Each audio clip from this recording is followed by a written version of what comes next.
और विभवांतर है। एक्चुअल में अगर सही वास्ते में देखा जाए, सही मायने में देखा जाए तो प्रतिरोध के पहले पढ़ाना था हमें विभव और विभवांतर, लेकिन कोई दिक्कत नहीं है, वो टॉपिक यहाँ पर भी समझाया जा सकता है। इसलिए हम आज का जो डिस्कशन करेंगे सबसे पहले हम पढ़ेंगे विभव एवं विभवांतर के बारे में, ठीक है। तो क्लासेस को स्टार्ट करते हैं। क्लास 10th के पर्पज़ से बिल्कुल क्लियर याद रखिएगा, जो टॉपिक मैं लिखने जा रहा हूँ बहुत आसान टॉपिक है, केवल आपको 2 डेफिनेशन याद रखनी है और इससे आपको चीज़ें बिल्कुल क्लियर याद होगी। एक विभव और दूसरा विभवांतर, ये 2 टॉपिक आज हम पढ़ने वाले हैं और इन 2 टॉपिक्स को हम सिर्फ स्लाइड पर यहाँ लिख लिख के एक्सप्लेन करेंगे। Because of this is a very very most important topic, so हमें एक्सप्लेन करना पड़ेगा ईजी वे में, ठीक है। विभव और विभवांतर का डिस्कशन करने चल रहा है। ये टॉपिक एक्चुअल में हमें थोड़ा सा पहले ही पढ़ाना था, लेकिन कोई बात नहीं है, आज स्टार्ट करते हैं। देखिए, विभव और विभवांतर दोनों की अगर हम बात करें तो सबसे पहले हम सीखेंगे विभवांतर के बारे में। सबसे पहले हम सीखेंगे विभवांतर के बारे में, क्या होता है विभवांतर, ठीक है। पोटेंशियल डिफरेंस, इंग्लिश में इसको कहते हैं पोटेंशियल डिफरेंस। अब देखो ये निकालते कैसे हैं।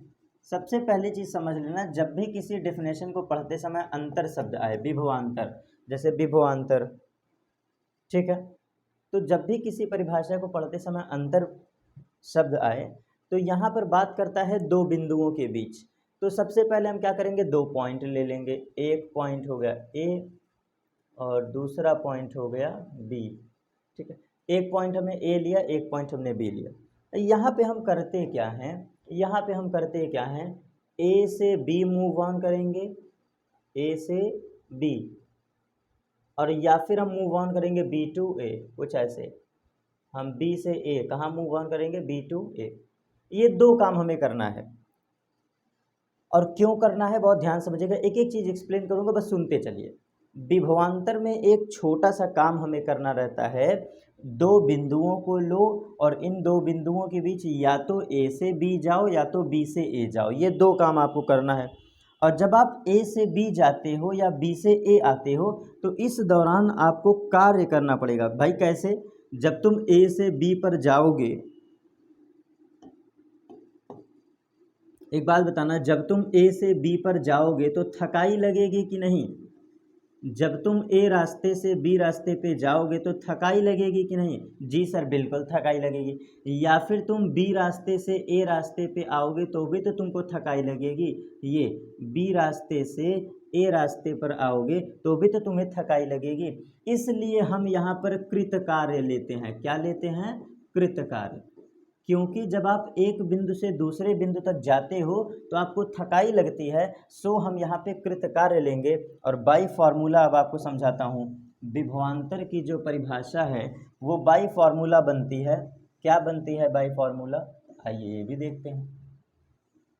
तो विभवांतर का डिस्कशन हम कर रहे हैं, अब इसकी परिभाषा पे आते हैं। एक बहुत छोटा सा प्यारा सा फार्मूला है, W बराबर Q into delta V formula. So इसको हम लिख सकते हैं delta V is equal to W upon Q nought, और यही है हमारा परिभाषा बनाने का तरीका। ये फार्मूला है, एक्चुअल में ये फार्मूला है, लेकिन यहीं से हम परिभाषा बना लेंगे। तो विभवांतर का फार्मूला क्या निकल के आ गया? विभवांतर का फार्मूला निकल के आ गया W बराबर क्यू वी से डेल्टा वी बराबर डब्ल्यू अपॉन क्यू नॉट। तो अब इसी से परिभाषा बना लेते हैं, देखो कैसे कैसे बनाते हैं। चलिए, एकांक परीक्षण आवेश को, या एकांक आवेश आप लिख दो, एकांक आवेश कोई दिक्कत नहीं है। एकांक आवेश को किसी एक बिंदु से दूसरे बिंदु तक, किसी एक बिंदु से एकांक आवेश को किसी एक बिंदु से दूसरे बिंदु के बीच,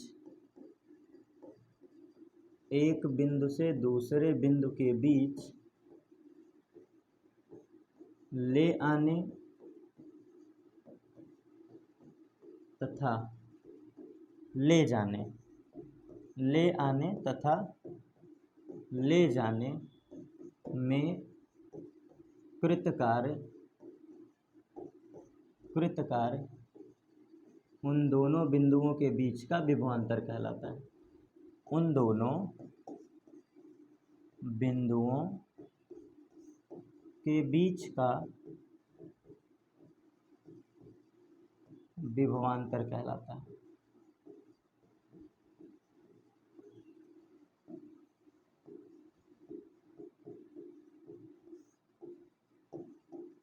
चलिए समझ में आ गया चीजें। किसी एकांक आवेश को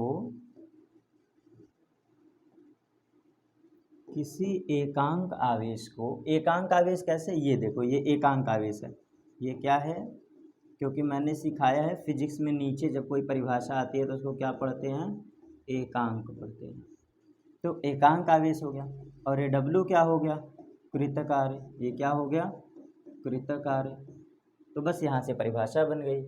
एकांक आवेश को किसी एक बिंदु से दूसरे बिंदु के बीच ले आने तथा ले जाने में कृतकार्य, कृतकार्य क्या कहलाता है, उन दोनों बिंदुओं के बीच का विभवांतर कहलाता है। उन दोनों बिंदुओं के बीच का विभवांतर कहलाता है। कहने का मतलब है, बिल्कुल सीधा सा कॉन्सेप्ट है, बिल्कुल सीधा सा कॉन्सेप्ट है कि जब हम एक बिंदु से दूसरे बिंदु तक या फिर जब हम विभवांतर की बात करते हैं तो दो लोगों के बीच अंतर देखा जाता है। इट मीन्स फिजिक्स में अंतर दो लोगों के बीच निकाला जाता है, कभी भी तुलना दो लोगों से की जाती है।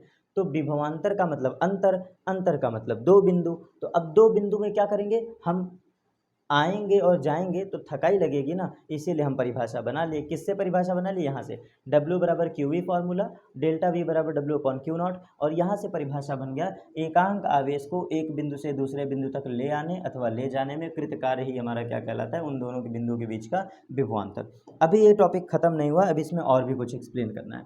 अब जरा टू द पॉइंट टॉपिक को समझिएगा, नोट करके ये डायग्राम आप बना लीजिए, नोट करके ये डायग्राम बना लीजिए। देखिए सबसे पहले मैंने माना ये बिंदु A है और ये हमने माना बिंदु B है। अब आपकी मर्जी आप A से B पर जाओ या आपकी मर्जी आप B से A पर आओ, ठीक है। हम आवेश को ले जाते हैं, हम क्या ले जाते हैं, एकांक आवेश को।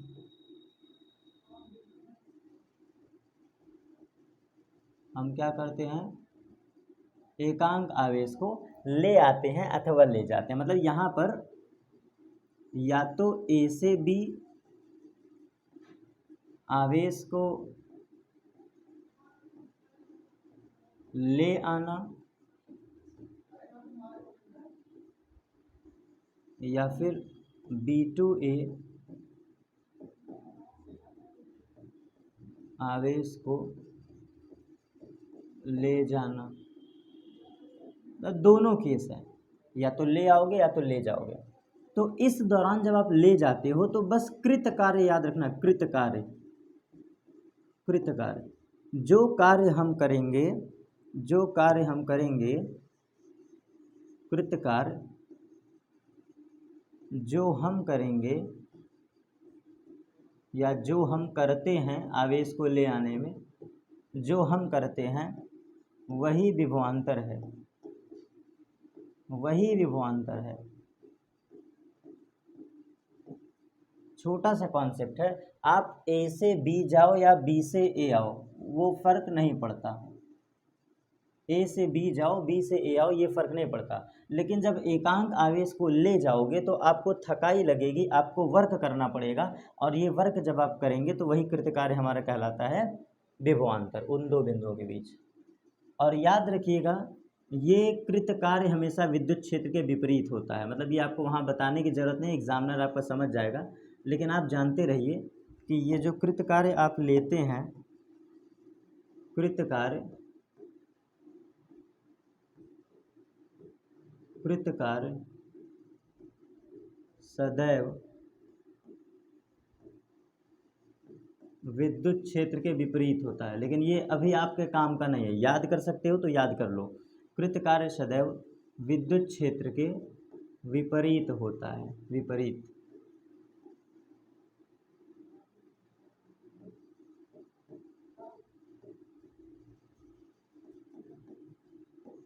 तो ये अब हमारा टॉपिक समाप्त।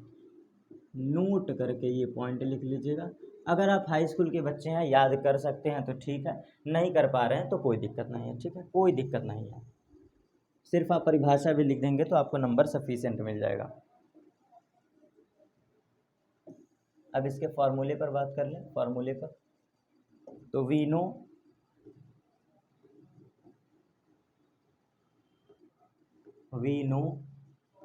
Delta V is equal to W upon Q not.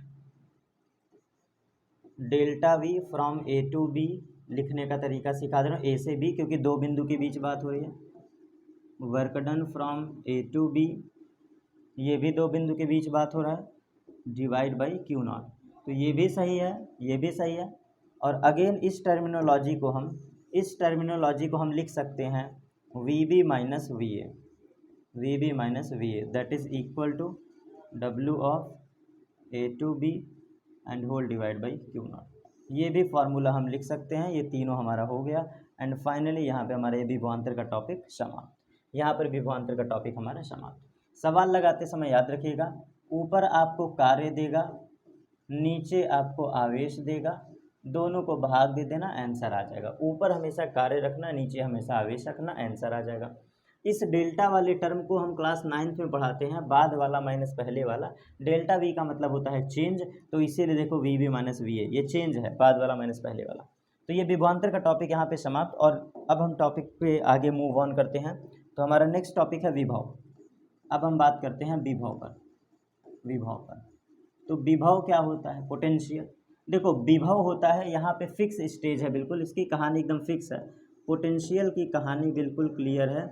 जो काम हम दो बिंदुओं के बीच करते हैं, वही काम किसी निश्चित बिंदु पे कर दो, तो ये होता है हमारा विभव। कहने का मतलब, जो आवेश हमारा ए से बी जा रहा था, बहुत ध्यान समझिएगा, जो आवेश हमारा ए से बी जा रहा था या बी से ए जा रहा था, इसकी जगह हम बी को कहाँ बैठा देंगे? बी को ले जाके बैठा देंगे अनंत पर।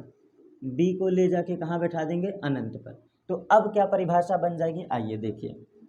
एकांक आवेश को, परिभाषा वही है, कॉन्सेप्ट वही, कहीं कोई चेंजेस नहीं है, ठीक, इसलिए लिख रहा हूँ डायरेक्ट। एकांक आवेश को, एकांक आवेश को अनंत से, अनंत से, एकांक आवेश को अनंत से किसी बिंदु तक, अनंत से किसी बिंदु तक ले आने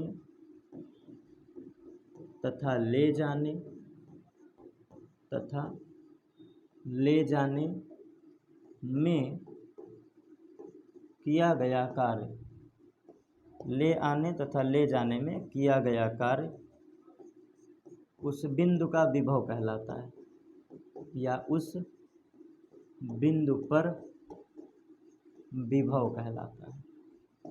आपको सिर्फ इतना याद रखना है, क्लास 10th के पर्पज से, विभवांतर की बात करेगा, विभवांतर की बात करेगा तो ए से बी या बी से ए, एकांक आवेश को ले जाओगे या ले आओगे, और इस दौरान जो कृत कार्य होगा वही विभवांतर होगा।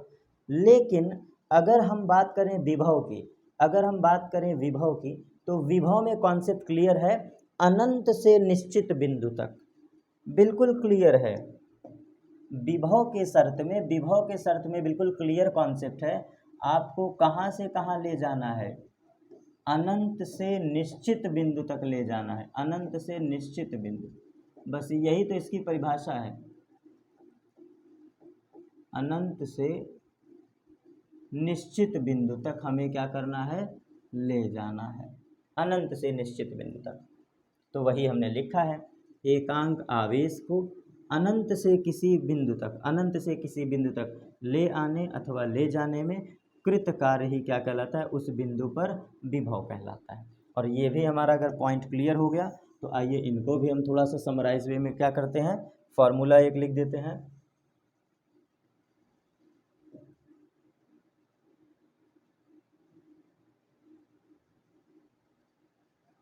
चलिए इसका फॉर्मूला देख लेते हैं फटाक से। जैसा कि हमने पढ़ा था, delta V is equal to W upon Q naught. Sorry. तो यहाँ पर हम अब कर देंगे जो अब हम रूल लिखेंगे, delta of V infinite to A is equal to work done from infinite to A and whole divide by Q naught, क्योंकि अनंत से किसी निश्चित बिंदु तक, तो अनंत से निश्चित बिंदु हमारा ये हो गया। और जब इसको लिखेंगे बाद वाला माइनस पहले वाला, तो V A minus V infinite is equal to W same as it is रहेगा, सॉरी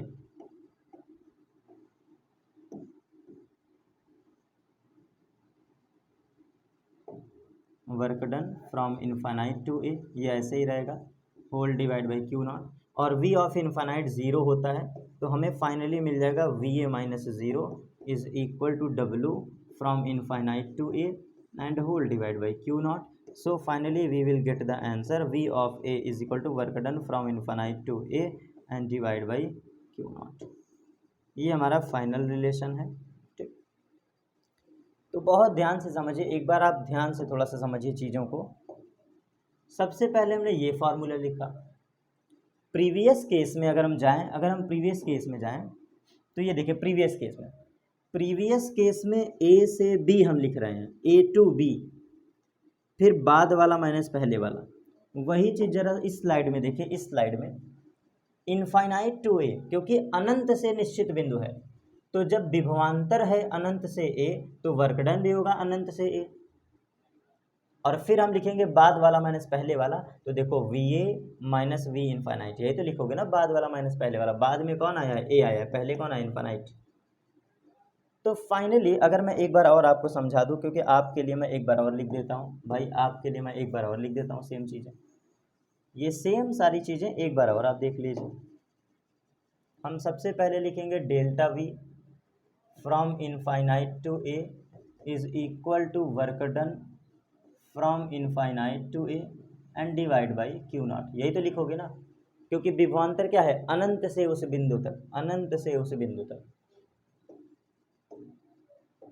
बाई फॉर्मूला। अब इसके बाद वाला माइनस पहले वाला, तो V of A minus V of infinite is equal to work done from infinite to work done from infinite to A and divide by Q naught. इसको लिखेंगे बाद वाला माइनस पहले वाला, तो ऑलरेडी हमारा वी इनफाइनाइट ज़ीरो हो चुका है, तो ये V A is equal to work done from infinite to A and whole divide by Q naught. आपके लिए कुछ भी बोले, आपके लिए कुछ भी बोले, फॉर्मूला यही है, आंसर यही है। क्लास 10th लेवल पर आपके लिए यही बहुत है। तो क्या कहानी है? किसी निश्चित बिंदु पर विभव ज्ञात करना क्या कहलाता है? Infinite to A and divide by Q naught. तो यही हमने हिंदी परिभाषा में पढ़ा है, यही चीज़ हमने हिंदी परिभाषा में पढ़ा है। अनंत से निश्चित बिंदु तक एकांक आवेश को ले जाने में कृत कार्य क्या कहलाता है? विभव कहलाता है। अगर हम बात करें इनके मात्रक की, तो दोनों का मात्रक बहुत ध्यान से देखिएगा, विभव हो प्लस विभवांतर, विभव प्लस विभवांतर, दोनों का मात्रक क्या होता है? वोल्ट होता है, वोल्ट। और क्या होता है? जूल प्रति कूलाम, ये भी होता है, जूल प्रति कूलाम भी होता है, याद रखिएगा। कौन सा formula? Delta V is equal to W upon Q naught formula, देख लो, जूल कूलाम। ठीक है, दोनों के दोनों अदिश राशि हैं, दोनों के दोनों कैसी राशि है? अदिश राशि है। तो ये भी पॉइंट आपका क्लियर, अदिश राशि है। ठीक, विभव क्लियर, विभवांतर क्लियर, और कुछ इसमें बचा नहीं, और हमारा कोई टॉपिक बचा नहीं है। ठीक है, तो अब हम डिस्कस कर देते हैं प्रतिरोध को प्रभावित करने वाले कारक पर। प्रतिरोध को प्रभावित करने वाले कारक, जैसा कि हमने प्रीवियस क्लास पे बोला था। तो देखिए, प्रतिरोध को प्रभावित करने वाले 4 कारक हैं।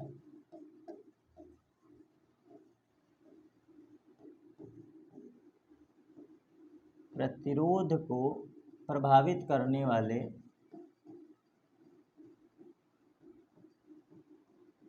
4 कारक हैं, 4 कारक। 4 कारक हैं। कौन कौन सा? रेजिस्टेंस जो होता है वो लंबाई पे डिपेंड करता है, रेजिस्टेंस जो होता है वो अनुप्रस्थ काट के क्षेत्रफल पे डिपेंड करता है। अभी हिंदी में बोल रहा हूँ, अनुप्रस्थ काट का क्षेत्रफल यही है, अनुप्रस्थ काट का क्षेत्रफल। रेजिस्टेंस जो होता है वो पदार्थ पर निर्भर करता है, मतलब मटेरियल ऑफ वायर, तार के पदार्थ पर। और रेजिस्टेंस जो होता है वो ताप पर निर्भर करता है। ये 4 पॉइंट पे रेजिस्टेंस डिपेंड करता है और इन्हीं से हमारा रिलेशन आता है, इन्हीं से हमारा रिलेशन आता है। क्या रिलेशन आता है? तो देखिए वो डेरिवेशन भी आपको एक बार एक्सप्लेन ही कर ही देता हूँ।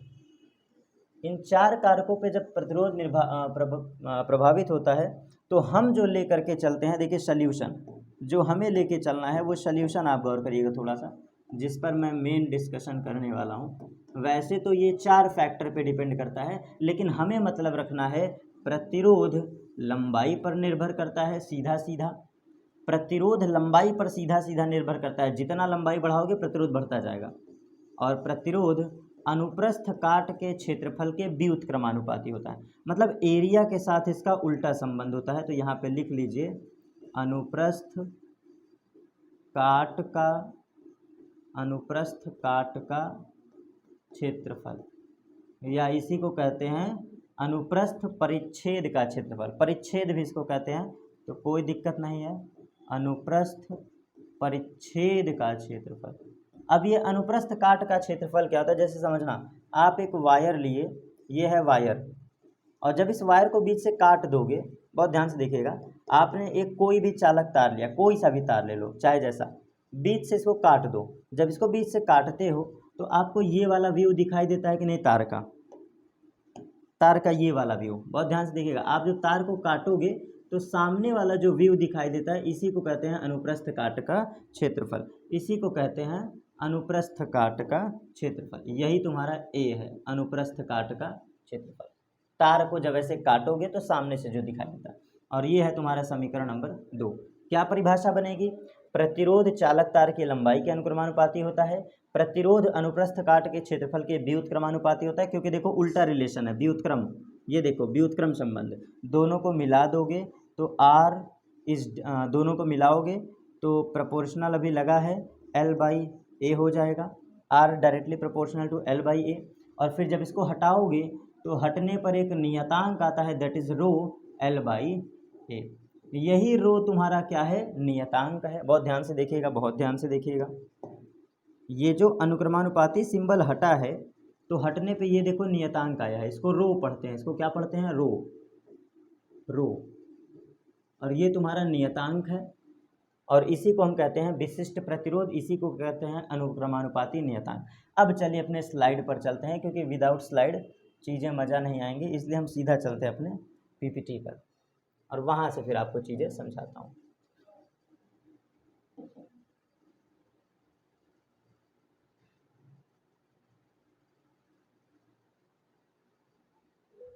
चलिए देखिए, जैसे कि हमने ये टॉपिक आपको पढ़ाया था जस्ट पिछले क्लास पे, यही हमारी स्लाइड थी, प्रतिरोध को प्रभावित करने वाले कारक। प्रतिरोध को प्रभावित करने वाले कारक हमने इसके बारे में डिस्कशन किया था, और होमवर्क आपको दिया था, रिवाइज करता हूँ, बस सुन लीजिए और देख लीजिए।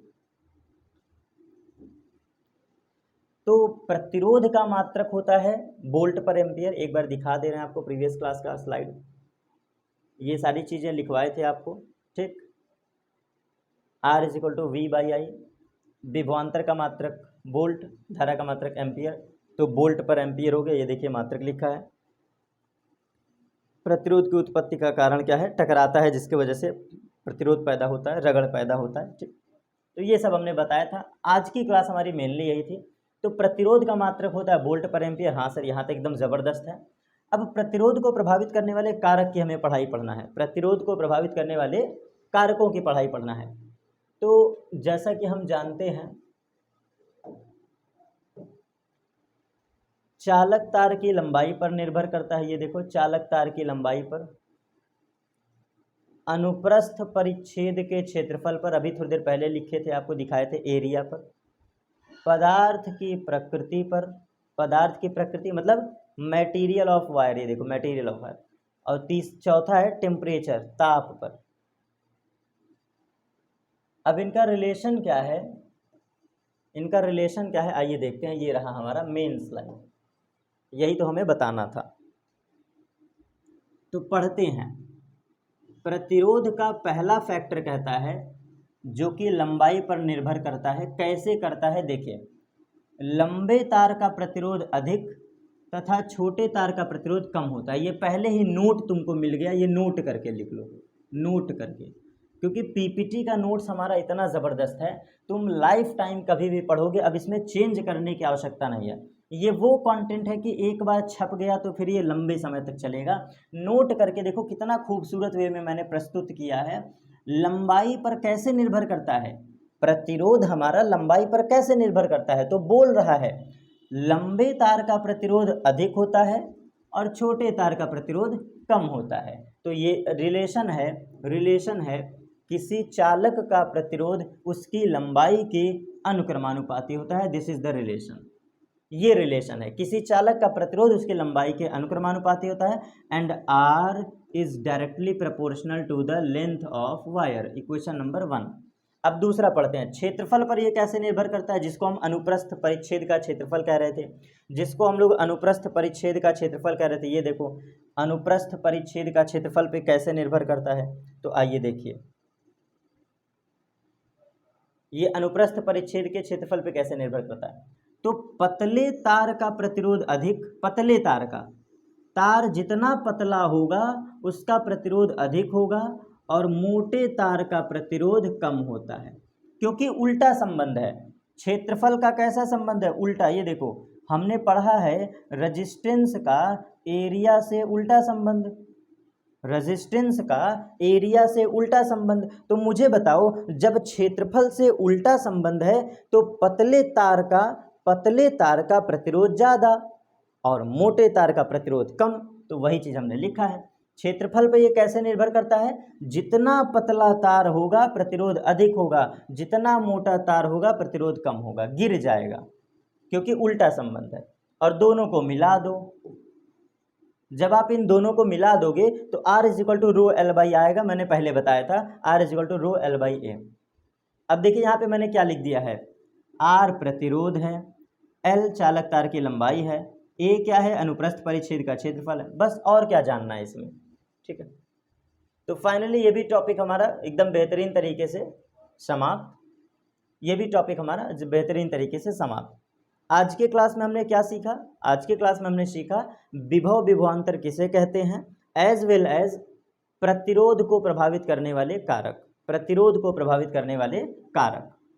तो प्रतिरोध को प्रभावित करने वाले कारक पे 4 स्लाइड आपके लिए मैं इरेज करके सामने दिखा देता हूँ।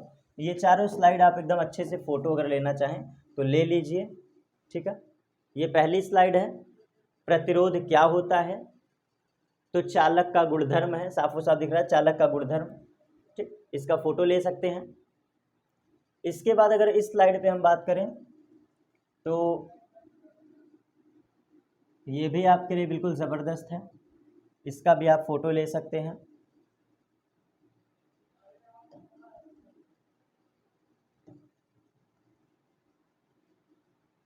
ओवरऑल ये डिपेंड करता है सीधा सीधा V बराबर IR फॉर्मूला, तो विभव का अनुपात और धारा का अनुपात, बस इतना अंडरलाइन करना है, इसको आप ध्यान से समझ लीजिएगा चीज़ें। फिर प्रतिरोध कैसे उत्पत्ति होती है, इसको तो मैंने बहुत तगड़े वे में पिछले क्लास में समझाया है, डिस्क्रिप्शन बॉक्स में आपको वीडियो प्रोवाइड कर दूंगा। तो ये टॉपिक थोड़ा सा जानबूझकर मैं नहीं मिटा दूंगा, क्योंकि ये बहुत अच्छा वे में मैंने लिखा था समझाने के लिए। और फिर तो हम यहाँ से समझ ही गए हैं प्रतिरोध को प्रभावित करने वाले कारकों पर। तो बस आज की क्लास को यहीं पर स्टॉप करते हैं। मेन हमारा पर्पस था प्रतिरोध का एक हल्का सा एक्सप्लेनेशन। प्रतिरोध क्या होता है, तार में प्रवाहित धारा के मार्ग में उत्पन्न अवरोध, सीधी सी बात। कोई विद्युत यंत्र है, कोई विद्युत उपकरण है जिसमें धारा प्रवाहित हो रही है, तो धारा के प्रवाह होने पर यदि उसमें बाधा उत्पन्न हो तो वही क्या कहलाता है, प्रतिरोध। तो ये टॉपिक हम पढ़ा चुके हैं ऑलरेडी प्रीवियस क्लास में, लेक्चर नंबर 2 हमारा देख लीजिए मेरे प्यारे बच्चों, वहाँ मैंने पढ़ाया, बहुत डिटेल में पढ़ाया, ठीक है। तो आज का हमारा मेनली टारगेट था विभव विभवांतर बात करना और प्रतिरोध को प्रभावित करने वाले कारकों पर डिस्कस करना। तो बस आज की क्लास हमारी यहाँ पे समाप्त होती है, मिलेंगे फिर अपने नेक्स्ट वीडियो पर, और वहाँ से हम स्टार्ट करेंगे विशिष्ट प्रतिरोध की कहानी। नेक्स्ट क्लास हमारा होगा विशिष्ट प्रतिरोध।